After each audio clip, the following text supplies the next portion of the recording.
હત્યાના કેસના મુખ્ય આરોપી પરસોત્તમ શર્માના જામીન ગોધરા ચીફ કોર્ટ દ્વારા નામંજૂર કરાયા છે।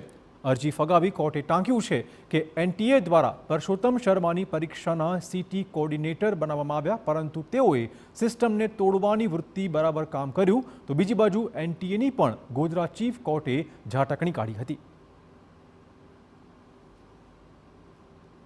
સમગ્ર દેશની જે એક આ પરીક્ષા લેવાની પદ્ધતિ છે એમાં આડખીલી રૂપ થવાય એ રીતની અમને આખી વ્યવસ્થા ગોઠવી અને જે શોર્ટલિસ્ટ કરેલા કૌભાંડી જે લોકો હતા અને શોર્ટલિસ્ટ કરેલા જે વિદ્યાર્થીઓ હતા એમને પાસ કરવા માટે થઈ અને આખું સુનિયોજિત કાવતરું રચેલું છે, જેથી કરીને આવા નીટના ગંભીર પ્રકારના પરીક્ષાની અંદર આવું ખોટું કૃત્ય કરનાર વ્યક્તિને હાલના તબક્કે એની સ્વતંત્રતાને ધ્યાને લઈને પણ જામીન આપવાનું નામદાર કોર્ટ યોગ્ય ગણતી નથી।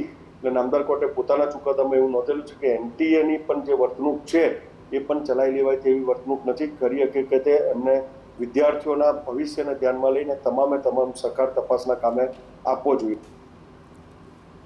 વાત અન્ય મુદ્દાઓની સામાન્ય